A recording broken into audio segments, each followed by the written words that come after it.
اموته. هو اللي هاتيه لي الملايات وسكينه عشان اموته محدش يعرف. بنته ما موتتوش، هو اللي خده تاني يوم في الجراج، هو اللي خده على اخوانه وموته. واخويا كان رايح له بحسن نيه، تعالى شوف التوك توك فيا يا ابو اشرف، رايح له شوف له التوك توك في ايه، وراح له خد على اخوانه. اخويا ما كانش له النومه ديت اصلا، اخويا ما كانش له الموتة الصعبه الشنيعه دي. اخويا اللي نام النومه دي بذنب مين؟ بذنب واحد اخويا ما كانش موافق على اصلا، وقال مش عايز اخطبها، مش عايز اخطبها بنت صغيره.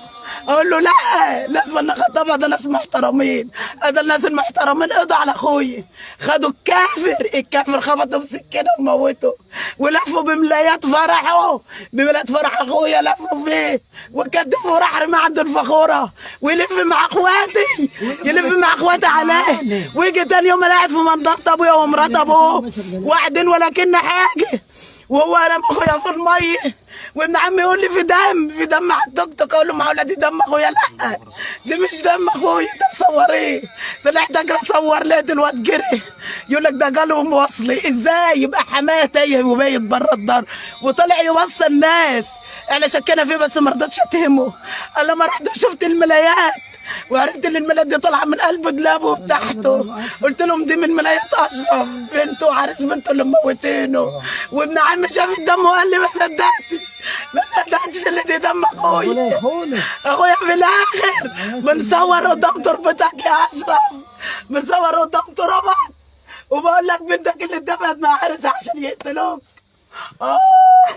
عليه العوض والعوض، شبابك اللي راح حضر يا ابني. مشاهدينا ومتابعينا في كل مكان، متابعي موقع وتلفزيون المصري اليوم مستمر مع حضراتكم في التغطية من داخل محافظة الدهلية.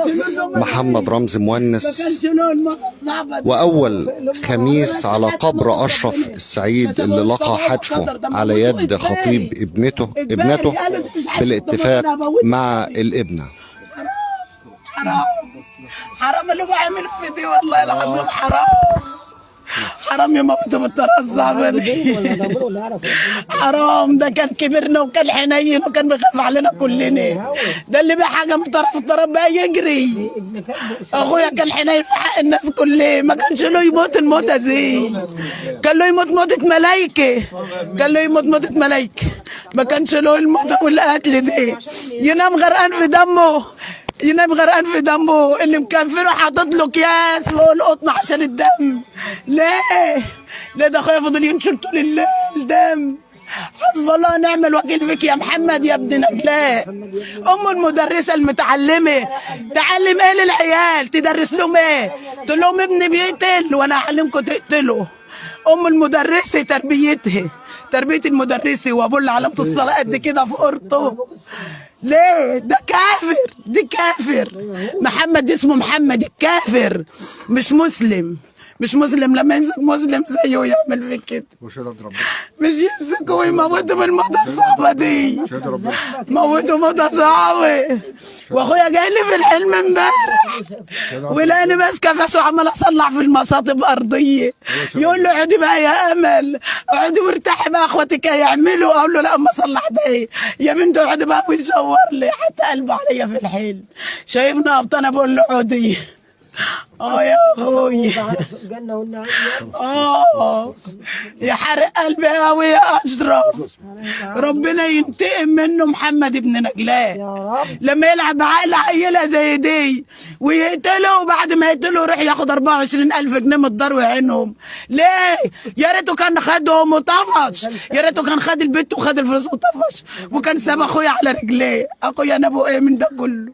ده مصلي ورايح له مصلي بحسن نيه، ما اتغداش. بنته جت تسخن الاكل، لما اجي هروح لمحمد الاول، وراح له ربنا ينتقم منه، كان رايح لقدره، راح ما رجعش تاني. يوم في الجراج ويوم في الميه ويوم في الثلاجه. اخويا اتبهدل اخر بهدله. موته كانت صعبه، موته كانت صعبه، موته كانت صعبه يا ولاد. في شارع مين يا ولاد؟ مشاهدينا ومتابعينا في كل مكان، متابعي موقع وتلفزيون المصري اليوم، النهارده وأول خميس على قبر أشرف السعيد اللي لقى حتفه ولقى مصرعه على يد خطيب ابنته بالاتفاق معها. عثر عليه في البداية بترعة أبو تشيشة، ببحر ترعة أبو تشيشة التابعة لمركز بالقاس بمحافظة الدقهلية.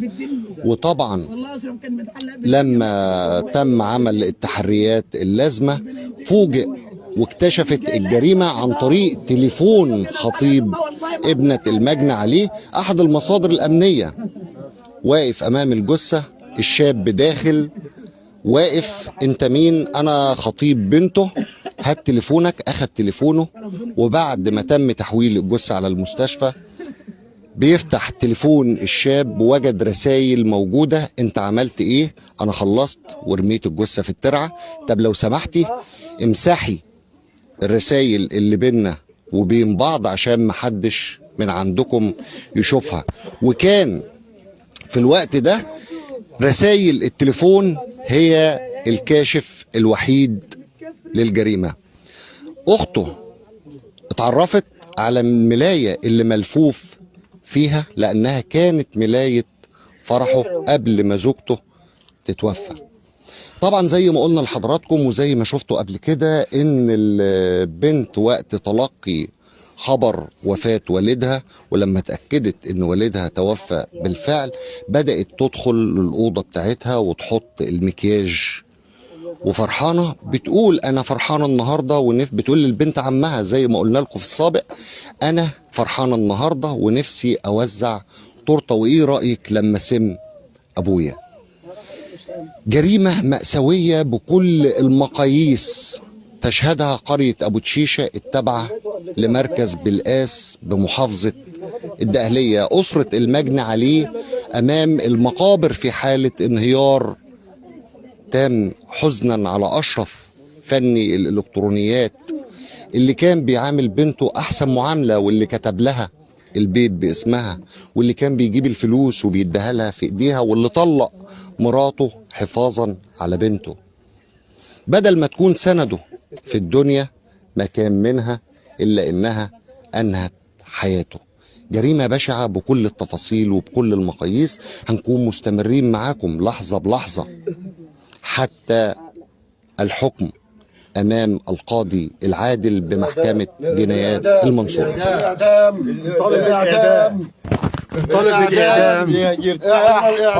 بنطالب بالاعدام لانه خدوا غادر.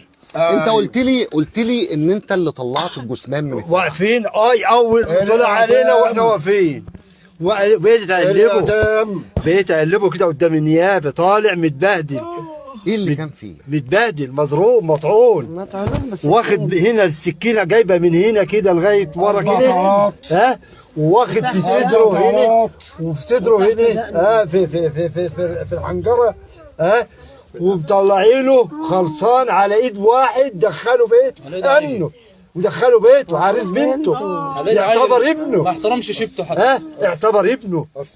دي راجل عاوز اعدام، اعدام لان دي ما يستحقش الا الاعدام. ابو تشيشه ما فيش طفل اتولد الا حزين عشان اشرف، مش هقول لك راجل ولا بنت، بقول لك الاعدام. بيصلي تعالى دور على ابو تشيشه كلها، مش ابو تشيشه فرض جميع الحي العالم كله عايزين عشان اشرف. ابو تشيشه كلها حزنانه عليه، عيال وستات واطفال ورجاله حزنانين على اشرف، لان عمره ما يزعل حد وعمره ما كشر في وش واحد ولا عيل ولا ابنيه. انتوا قلتوا لي قبل كده ان معاملته مع بنته كان حنين جدا عليها. معاملته مع بنته، ها، ما شفتش اب كان بيعامل بنته بنفس الطريقه، بيدلعها الدلع اللي هو واخد. حد من اخواته كان يجي يزعلها ويقول لهم لا ما حدش يقرب ليه، كان هو الام هو الاب، كان له هو الام هو الاب. حب يتجوز علشان ان هو يجيب واحده تخدمهم، ما استحملش شهرين اتنين وطلقها من سببه شهرين اتنين يجيب واحده عشان تطبخ له، ها.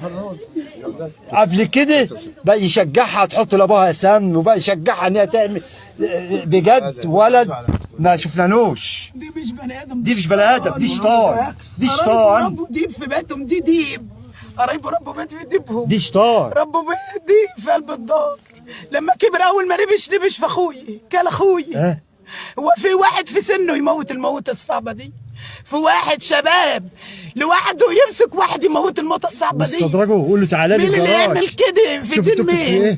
في دين مين؟ في شرع مين اصلا عشان يموتوا الموتة الصعبة دي؟ بقول له انت مش عايز تموت موتة ربنا، انا هموتك اجباري. يعني هو مموته متعمد اجباري اللي هو يموته يعمل فيه كده. في شرع مين؟ ديننا قال لنا كده، اسلامنا قال لنا كده. حرام. انا عايزه ده الاعدام عويل، الاعدام لا، ده الاعدام هيتعدم فرفستان وهينتهي. اخويا ما خدش فرفستان وانتهى، ده فضل يطعن فيه، كل ما يلاقي في نفس يطعن فيه. دي يتعلق على سبية بهايم وبالسكينه. اول واحده مسكوا لي السكينه لي وانا اقطع منه واعمل في زي ما عمل في اخويا. ساعتها فيش نار وغليلي واقول له حقك خلص يا اشرف، مات زي ما موتك بالظبط. حرام. لو قالوا اعدام اخويا ما ماتش معدوم عشان يتعدم، اخويا ميت مقتول بدل الطعنه 4 طعنات. ليه؟ ده جه يدافع حد يمسك كده الواد خبطه قال لك دي ثابت. اخويا اللي كان واقف على وسطه بقول له 4 طعنات، خبطه هنا وخبطه هنا وهنا وهنا. ليه؟ عمل ايه ده كله؟ عمل ده ايه ده كله؟ عايز عدى على مين؟ ربنا يصبركم عشان يموتوا الموتة الكافره دي. مين؟ في شرع مين؟ ده الناس هنا كلها بيناموا من المغرب عادوا بيخافوا. بقول لك الدنيا ما عادش فيها امان.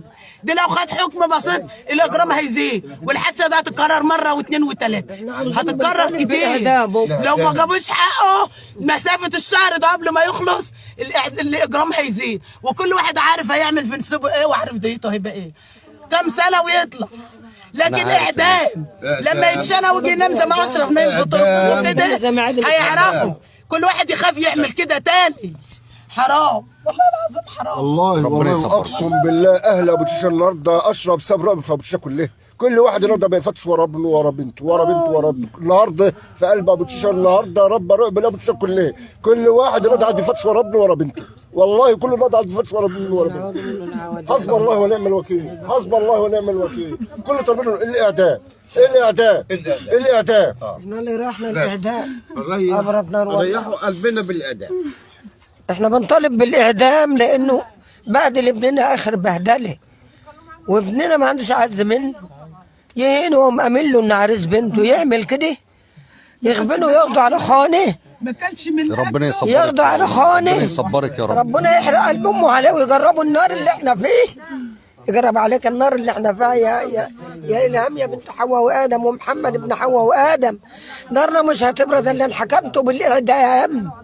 بالاعدام. انا بطالب بالاعدام ان شاء الله حقه يجي. حق اللي راح. مشاهدينا ومتابعينا في كل مكان، متابعي موقع وتلفزيون المصري اليوم، زي ما حضراتكم شفتم حالة انهيار بين الأسرة أثناء وجودهم على مقبرة أشرف أول خميس ليه بعد ما أنهى حياته خطيب بنته بمعاونة ابنته. جريمة بشعة شهدتها قرية أبو تشيشة التابعة لمركز بالقاس بمحافظة الدقهلية. مستمرين مع حضراتكم في التغطية.